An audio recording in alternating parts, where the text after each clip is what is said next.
Hello friends, I hope you are doing great. ये मैं कुछ और इम्पोर्टेंट टॉपिक्स लेकर आई हूँ नंबर थ्योरी के अंदर। आज हम पढ़ेंगे विल्सन थ्योरम के बारे में और linear congruence, linear Diophantine equation and de Polignac formula. ये चारों ही बहुत इंपॉर्टेंट है, इससे क्वेश्चंस आते हैं नंबर थ्योरी के अंदर, तो इनके बारे में पढ़ते हैं।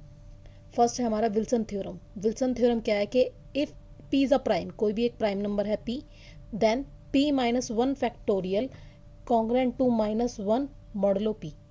हमारा फैक्टोरियल पी माइनस वन का फैक्टोरियल किसके कॉन्ग्रेंट होगा? माइनस वन के with respect to modulo p. ये सिर्फ प्राइम नंबर के लिए ही है ट्रू, ठीक है। प्राइम नंबर नहीं है तो हम ये रिजल्ट नहीं लगा सकते हैं। ओके, नेक्स्ट है कि कॉन्ग्रेंस क्या होता है। A X congruent to B modulo M. आपने कई बार क्वेश्चंस में देखा होगा, जो भी आपके टीचिंग एग्जाम्स के क्वेश्चन होते हैं, लाइक डीएसएसबी में भी हैं, तो उसमें आप देखना इस टाइप के क्वेश्चंस होंगे। इनको हम बोलते हैं लीनियर कॉन्ग्रुएंस। यहाँ पे हम क्या करते हैं, एक्स हमारा वेरिएबल होता है, ए बी कोई भी नंबर है और मॉडलो एन के रिस्पेक्ट में हम कॉन्ग्रुएंस निकाल रहे हैं। तो यहाँ पे सॉल्व करना पड़ता है एक्स के लिए कि एक्स की क्या वैल्यू के लिए ये सेटिस्फाई होगा, एक्स की कौन सी इंटीजर वैल्यू के लिए, ठीक है। क्या कंडीशन होती है कि a x congruent to B modulo m where a not congruent to zero modulo m is called linear congruence modulo m. मतलब ए डायरेक्टली डिवाइड नहीं होना चाहिए एम से। आपको कॉन्ग्रुएंस की डेफिनेशन मैंने लास्ट वीडियो में बताई थी कि कॉन्ग्रुएंट का मीनिंग क्या होता है, a minus zero divided by m, ठीक है। तो इस वाले में कॉन्ग्रुएंट नॉट कॉन्ग्रुएंट का मीनिंग है a minus zero is not divided by m. Okay, मतलब ए डायरेक्टली डिवाइड नहीं होना चाहिए, ए भी एम का मल्टीपल नहीं होना चाहिए। Next, the linear congruence a x congruent to B modulo m where a is not congruent to zero has a solution if and only if GCD of a m divides b. अब देखो, इसका हमें solution निकालना है तो पहले हमें ये देखना पड़ेगा ना इसका सोल्यूशन होता भी है नहीं होता। तो उसकी क्या कंडीशन है कि इसका सोल्यूशन होगा या नहीं होगा। तो उसकी कंडीशन है ये कि अगर ए एम का जो जीसीडी है अगर वो बी को डिवाइड कर रहा है तो येस उसका सोल्यूशन होगा, अदरवाइज नहीं होगा, ठीक है। इंटीजर सोल्यूशन, हम इंटीजर सोल्यूशंस की बात कर रहे हैं यहाँ पे। तो अगर उनका जीसीडी डिवाइड कर रहा है बी को तो येस उनका इंटीजर सोल्यूशन होगा, एक्स की इंटीजर वैल्यूज आएंगी, अदरवाइज नहीं आएंगी।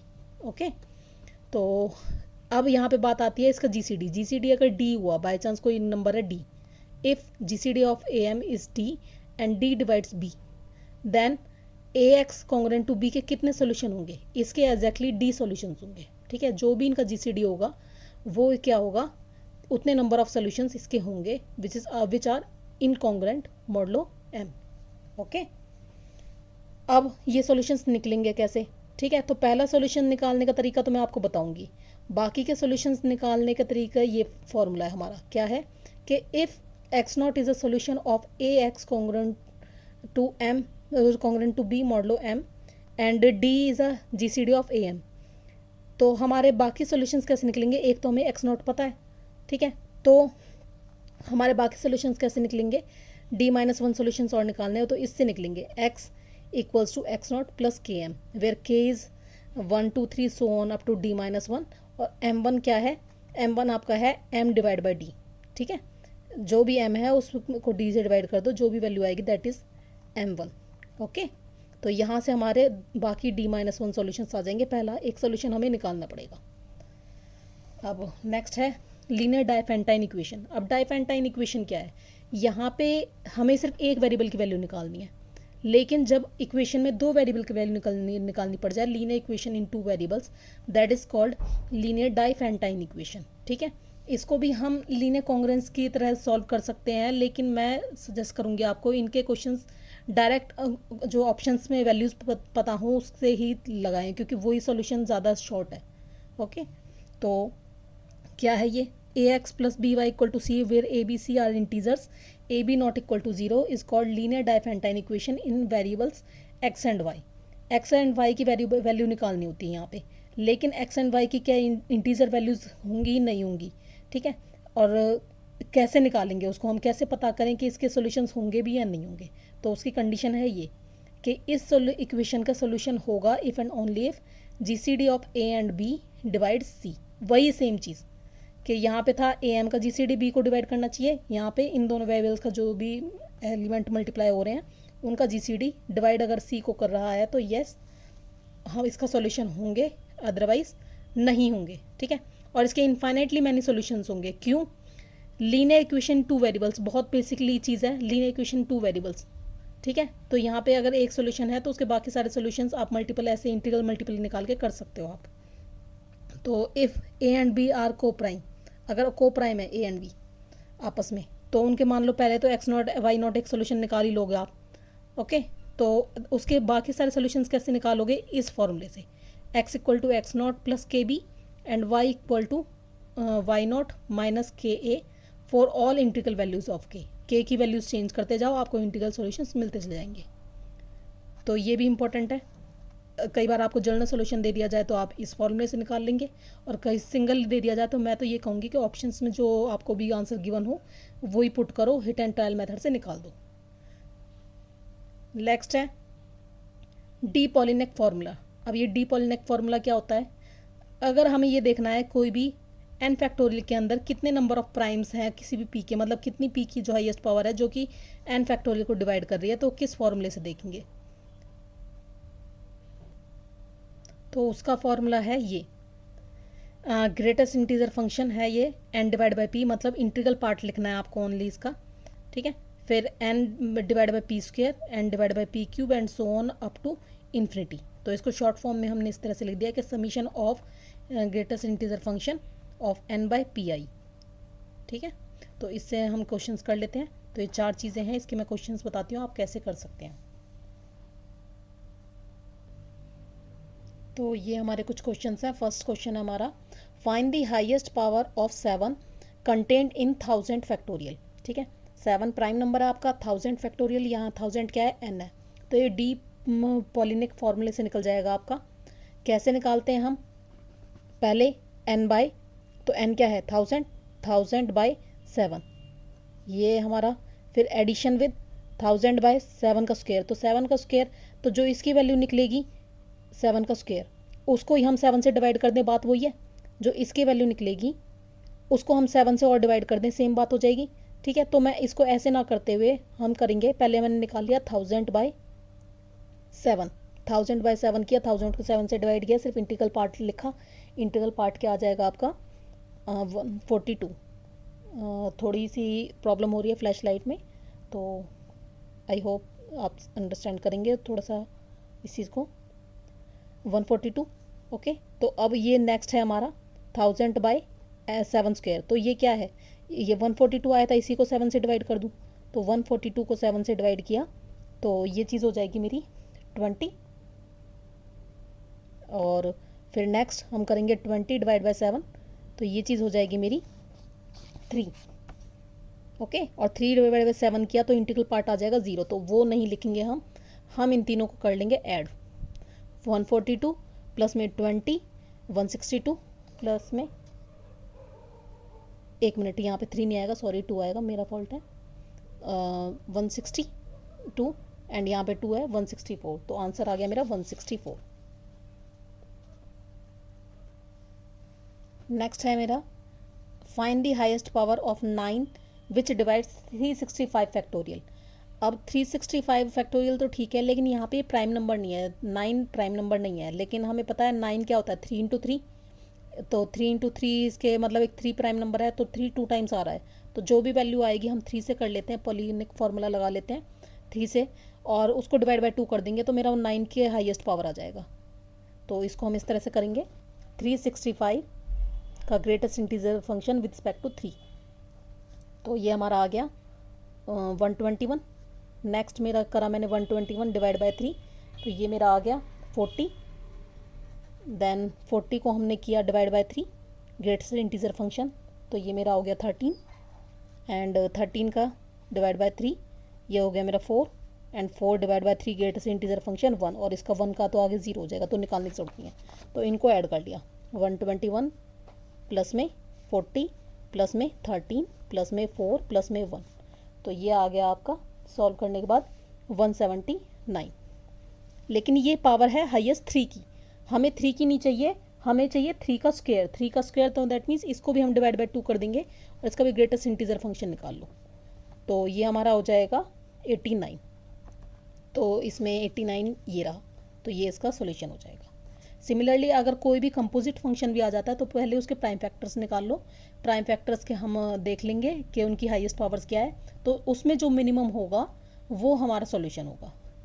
तो जैसे कि नेक्स्ट क्वेश्चन है, find the highest power of 6 contained in 500 factorial. अब देखो 6 के फैक्टर्स क्या है, 2 इंटू 3 है ना, तो 2 की पावर ज़्यादा होंगी, आपको खुद ही पता है छोटा प्राइम नंबर है उसकी पावर ज़्यादा होंगी और 3 की पावर्स कम होंगी। तो आप एक तरीका तो यही कर सकते हो, सिर्फ 3 की पावर निकाल लो। अगर दोनों को सॉल्व करके देखना है तो 2 की पावर्स भी निकाल लो, 3 की पावर्स भी निकाल लो। तो 2 की जब पावर्स निकालोगे, मैं डायरेक्ट लिख रही हूँ यहाँ पे, तो हाईएस्ट पावर ऑफ 2 आ जाएगा आपका 5 फैक्टोरियल में 5/2 प्लस अपॉन में 5/2 का square and so on up to, ये आपकी आ जाएंगी 494। ठीक है, और जब आप 3 के रिस्पेक्ट में करोगे, सेम जो अभी अब मेथड बताया है इसी मेथड से करोगे, 3 के रिस्पेक्ट में करोगे, 3 के फिर 3 के स्क्वायर फिर 3 का क्यूब, ओके, तो ये आ जाएगा आपका 247। तो आपको देखना है इन दोनों के मल्टीपल, तो मिनिमम देखेंगे इसका। तो 6 क्या है, 2 इंटू 3, तो आप इसमें देखोगे 6 की हाईएस्ट पावर होगी मिनिमम ऑफ 247 एंड 494, तो मिनिमम है 247, तो ये आ जाएगा। तो इसको शॉर्टकट ये भी कर सकते हो आप कि 2 का नाम निकालो, क्योंकि 2 छोटा प्राइम नंबर है, उसके ज़्यादा पावर्स आएंगी। 3 का देख लो एक बार, क्योंकि 6 के लिए दोनों ही प्राइम नंबर्स होने चाहिए, तो जिसका मिनिमम आएगा सिर्फ उसका निकाल लो, उतने से काम मिल जाएगा आपका। नेक्स्ट क्वेश्चन है, अब देखो ये बोल रहा है 21 factorial modulo 23 is congruent to which number. अब देखो 21 फैक्टोरियल, जब भी फैक्टोरियल आ जाए क्या लगाना हमें, विल्सन थ्योरम। सिंपल आ जाए तो फॉर्मेट थ्योरम। तो यहाँ पे आ गया 21 फैक्टोरियल 23 के रिस्पेक्ट में, लेकिन हमें पता है p-1 factorial is congruent to -1 modulo p। पहली बात 23 प्राइम नंबर है, हाँ है, तो that means 22 factorial is congruent to -1 modulo 23, right. अब 22 फैक्टोरियल को ये लिखा जा सकता है 22 इंटू में 21 factorial, that is congruent to -1 modulo 23। ठीक है, अब इस टॉपिक यहाँ पे ही छोड़ दिया इसको, इक्वेशन को। अब इधर देखो, जो हमें पता है 22 किसके कॉन्ग्रेंट होगा, -1 के होगा विद रिस्पेक्ट टू मॉडलो 3। क्यों 23, क्यों, क्योंकि ये इधर जाके प्लस हो जाएगा 22 प्लस में 1, 23 डिवाइड बाई 23, यस। तो ये चीज़ इसके है, आपको पता है if A congruent to B modulo कुछ भी एन के रिस्पेक्ट में, then A C is congruent to B C modulo N. ठीक है, हम कोई भी एक नंबर मल्टीप्लाई कर सकते हैं, तो हमने 21 फैक्टोरियल मल्टीप्लाई कर दिया दोनों साइड, तो 22 इंटू में 21 फैक्टोरियल कॉन्ग्रेंट टू -1 इंटू में 21 फैक्टोरियल मॉडलो 23। तो ये चीज़ इसके है, ये चीज़ इसके है, तो हम इसको रिप्लेस कर सकते हैं इससे, तो ये आ जाएगा -1 multiply with 21 factorial congruent to -1 modulo 23। तो ये इसका कॉन्ग्रेंट है, तो ये माइनस का कॉन्ग्रेंट है इसके, तो इसका प्लस का भी कॉन्ग्रेंट होगा, तो दोनों साइड से माइनस हटा दिया, तो ये आ जाएगा 21 कॉन्ग्रेंट टू 1 मॉडलो 23। ओके, तो इसका आंसर आ गया 1।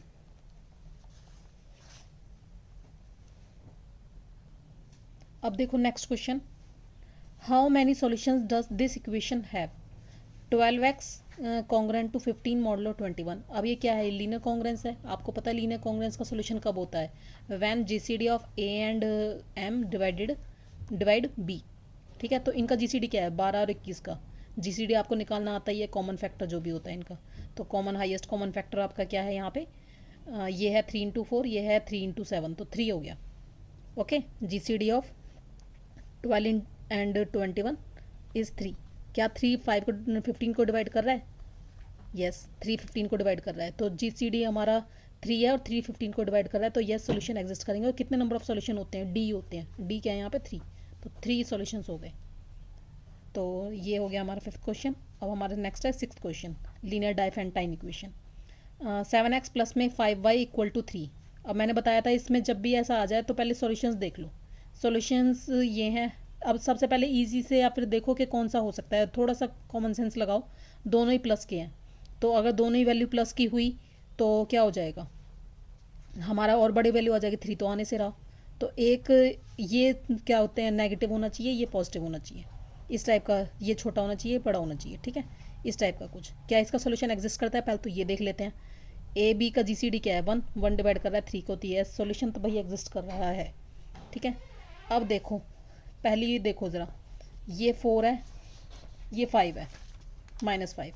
ये देखो बी को देखो, पहले 0 है, यहाँ पे 2 डालेंगे, 2 डालने पे 14 आ रहा है, 14 नॉट इक्वल टू 3, ये भी नहीं हो सकता। डी को देखो, 1 और 2 दोनों ही पॉजिटिव वैल्यू को डालोगे, ये भी नहीं हो सकता। तो बचा कौन सा ऑप्शन, मैंने पेन भी नहीं चलाया यहाँ पे और मेरा क्वेश्चन का आंसर हो गया। तो थोड़ा सा आपको दिमाग यूज़ करना है, पहले ऑप्शंस को अच्छे से देखो, उनमें से कौन कौन से डिस्कार्ड हो सकते हैं उनको डिस्कार्ड करते जाओ, और जो बच गया वो आपका आंसर हो जाएगा, ठीक है। तो कई बार सॉल्व करना ही ज़रूरी नहीं है, अपना थोड़ा दूसरा लॉजिक भी लगा लेते हैं कई बार। ये देखो सॉल्व नेक्स्ट लीनियर कॉन्ग्रुएंस का क्वेश्चन है। Solve 342x congruent to modulo 5 with respect to modulo 13। अब देखो ये वैल्यू जो है वो बहुत बड़ी है, तो इसको कैसे सॉल्व करेंगे। आपको पता है इंटीजर हमेशा किसके कॉन्ग्रुएंट होता है, अपने रिमाइंडर के कॉन्ग्रुएंट होता है। तो आप यही चीज़ करो, 342 किसके कॉन्ग्रुएंट होगा, रिमाइंडर 13 से डिवाइड करो, तो रिमाइंडर आपका आ जाएगा 4। ओके, तो ये चीज़ है। तो 342 कॉन्ग्रुएंट टू 4 मॉडलो 13। अब ये चीज़ है, हम कोई भी इंटीजर यहाँ पे मल्टीप्लाई कर सकते हैं, तो मैंने दोनों साइड मल्टीप्लाई कर दिया with X. 342x congruent to 4x modulo 13। Paper में ये सारे टर्म्स नहीं लिखने आपको, ये सिर्फ मैं समझाने के लिए कर रही हूँ, जल्दी जल्दी करना है आपको ताकि टाइम बचे आपका, आप जल्दी क्वेश्चन कर पाओ। तो ये इसको हम रिप्लेस कर सकते हैं 4x से, क्योंकि ये कॉन्ग्रुएंट टू 5 के, तो ये कॉन्ग्रुएंट 5 के आ जाएगा 4x कॉन्ग्रुएंट टू 5 मॉडलो 13। अब देखो मुझे x की वैल्यू निकालनी है, तो 4 मुझे इधर ले जाना पड़ेगा, तो 4 इधर आएगा, 4 का इन्वर्स। 4 का इन्वर्स कैसे निकालें विद रिस्पेक्ट टू 13, आपको ये देखना है इन्वर्स कैसे निकालते हैं। आप जानते हो ग्रुप थ्योरी में मैंने बताया, आपको कुछ वीडियोस बनाई है मैंने, पहले कुछ फर्स्ट वीडियो देखना ग्रुप थ्योरी की, उसमें मैंने बताया इन्वर्स कैसे निकालते हैं। ए इंटू ए इन्वर्स क्या होता है, आइडेंटिटी होता है आपका, ठीक है, या फिर ए इन्वर्स इंटू ए। तो आपका आइडेंटिटी क्या होता है, जब यहाँ पे प्राइम नंबर होता है, आइडेंटिटी होता है आपका 1, मल्टीप्लिकेटिव ग्रुप होता है। तो 13 के रिस्पेक्ट में मल्टीप्लिकेटिव ग्रुप है, क्योंकि मल्टीप्लाई करके डिवाइड कर रहे हैं। तो 4 को किस नंबर से मल्टीप्लाई करें कि हमारा रिमाइंडर जो है वो 1 आ जाए, ठीक है। तो आप ये बाय हिट एंड ट्रायल से कर सकते हो, जब यहाँ पे प्राइम नंबर छोटा है। तो 4 का इन्वर्स मल्टीप्लाई विद 5 मॉडलो 13, इसको हम ऐसे लिख सकते हैं। 4 का इन्वर्स क्या आ जाएगा, 4 को किससे मल्टीप्लाई करूँ, 4 को 10 से मल्टीप्लाई करा 40 को डिवाइड करा बाय 13, तो मेरा रिमाइंडर आएगा यहाँ पे 1, ठीक है। 39 3 पे 39 पे गया, तो रिमाइंडर आ गया 1। तो 4 का जो इन्वर्स है वो क्या है मेरा 10। तो x यहाँ पे हो जाएगा मेरा x कॉन्ग्रुएंट टू 10 इंटू में 5 मॉडलो 13। तो ये चीज़ हो गई। अब मेरा ये कितना हो गया, x कॉन्ग्रुएंट टू 50। जब भी यहाँ पे या यहाँ पे नंबर ज़्यादा हो जाए, जिसके रिस्पेक्ट में हम निकाल रहे हैं, जिस नंबर के रिस्पेक्ट में मॉडलो निकाल रहे हैं, उसको उसके रेसिड्यू वो क्या कहते हैं, रिमाइंडर से रिप्लेस कर दिया करो, ठीक है। तो 50 को हमने 13 से डिवाइड किया, तो रिमाइंडर क्या आ जाएगा 11। तो हमारा x की वैल्यू क्या आ गई 11, ठीक है। तो 11 हमारा सही आंसर है। तो इस तरह से करने हैं ये क्वेश्चंस। नेक्स्ट देखो, फिर लीनियर डाइफेंटाइन इक्वेशन, 2 वेरिएबल्स दे रखे हैं, इक्वेशन दे रखी है। तो पहले हमें ये चेक करना है इसका सोल्यूशन है भी या नहीं।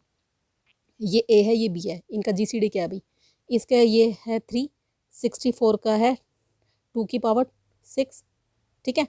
तो ये 64 है मेरा 2 की पावर 6, तो हमारा यहाँ पे जीसीडी तो 1 हो गया। तो 3 और 64 का जीसीडी जो है 1 है, और 1 डिवाइड कर रहा है 24 को, यस। तो सोल्यूशन तो एग्जिस्ट करता है, ठीक है। तो ये अब देखो नेगेटिव का है, तो ये वैल्यू बड़ी होनी चाहिए, एक्स की, वाई की वैल्यू छोटी होनी चाहिए, तभी हमारा पॉजिटिव का 24 आएगा। तो ये हो सकता है 1 और 2, बिल्कुल नहीं हो सकता। ये वैल्यू बहुत बढ़िया, अभी वैल्यू पुट नहीं करते, नो सॉल्यूशन, ये तो है ही नहीं बिल्कुल भी। ये देखो ज़रा सिंपल वैल्यू देखो, अगर ये नहीं हुई तो यही है। तो वाई 0 पुट किया, क्या 0 पुट करने पे एक्स की वैल्यू क्या आई, 3x इंटू इक्वल टू 24, तो 8 8 या 24, ठीक है। तो ये सॉल्यूशन को ये सेटिस्फाई कर रहा है सॉल्यूशन, तो यही आंसर है, ओके। और बाय चांस अगर ये आंसर नहीं होता तो ये होता। तो इतनी वैल्यू बड़ी को क्यों लेना जब छोटे वैल्यू से काम चल रहा है हमारा। तो नेक्स्ट क्वेश्चन देखो, फिर लीनियर डाइफेंटाइन इक्वेशन है कि इसका सोल्यूशन बताना है। तो इसका पहले तो जीसीडी देख लो, क्या इसका जीसीडी इसको डिवाइड कर रहा है, जीसीडी ऑफ 12 एंड 501। तो GCD निकालो इसका। 12 के फैक्टर हैं 3 इंटू 4 मतलब 2 का स्क्वायर, एंड 501 के हैं 3 इंटू में कितना आ गया ये 167। अब 167 को देखो 2 से तो डिवाइड कर ही नहीं सकते हम, क्योंकि ये ऑड नंबर है, तो और कोई कॉमन नहीं होगा, क्योंकि कॉमन होने के लिए 2 का स्क्वायर एट मोस्ट हो सकता है। तो इसका GCD क्या आ गया 3। ज़रूर थोड़ा सारे को सॉल्व करो। तो ये हमारा GCD आ गया 3। क्या 3 274 को डिवाइड कर रहा है? इसका ऐड करके देख लो, इसका ऐड कितना आ गया 9 4 13। 13 को डिवाइड नहीं कर रहा, तो डजंट डिवाइड 274, तो दैट मीन्स नो सॉल्यूशन। ठीक है, तो इसका सॉल्यूशन नहीं है। अब देखो लास्ट क्वेश्चन, देखने में इजी सा है बट थोड़ा सा लेंथी है। 18 फैक्टोरियल किसके कॉन्ग्रुएंट है रिस्पेक्ट टू मॉडुलो 23? अब देखो, जब भी फैक्टोरियल आ जाए बिना कुछ सोचे विल्सन थ्योरम लगा दो। विल्सन थ्योरम 23 प्राइम नंबर है, तो हमें पता है 22 factorial is congruent to -1 modulo 23। ठीक है, लेकिन हमारा क्या है 22 को हम ऐसे लिख सकते हैं, अब टू कहाँ ले जाना है 18 फैक्टोरियल तक ले जाना है। 22 21 20 19 18 फैक्टोरियल कॉन्ग्रुएंट टू -1 मॉडुलो 23। अभी मैंने आपको बताया था 22 किसके कॉन्ग्रुएंट होता है -1 के, मॉडुलो 23 के रिस्पेक्ट में। सिमिलरली 21 किसके होगा -2 के होगा। 20 किसके होगा -3 के होगा। एंड 19 किसके होगा -4 के होगा। ठीक है, रिस्पेक्ट टू मॉडुलो 23। ओके, तो इनका मल्टीप्लाई हो जाएगा और रिप्लेस कर देंगे, तो ये हो जाएगा मेरा -1 -2 -3, जैसे एक प्रीवियस क्वेश्चन में किया था वही कर रहे हैं हम यहाँ पे भी, कॉन्ग्रुएंट टू -1 मॉडुलो 23। इनको मल्टीप्लाई करो, कितना आ गया माइनस माइनस प्लस हो गए। 4 का फैक्टोरियल 24, 18 का फैक्टोरियल कॉन्ग्रुएंट टू -1 मॉडुलो 23। अब 24 है, 24 तो 23 से बड़ा है, तो इसका हम यहाँ पे क्या लिख सकते हैं, रिमाइंडर लिख सकते हैं। 24 को डिवाइड किया 23 से, रिमाइंडर क्या आ गया 1, तो 1 into 18 factorial that is 18 factorial only. तो ये किसके कॉन्ग्रुएंट आ गया -1 के with respect to modulo 23। Okay, तो ये इस टाइप से क्वेश्चंस करने हैं आपको। तो आई hope you like this video. आपको अच्छी लग रही है तो आप सब्सक्राइब करें मेरे चैनल को, ताकि मैं ऐसी और वीडियोस बना सकूँ और आपकी हेल्प कर सकूँ।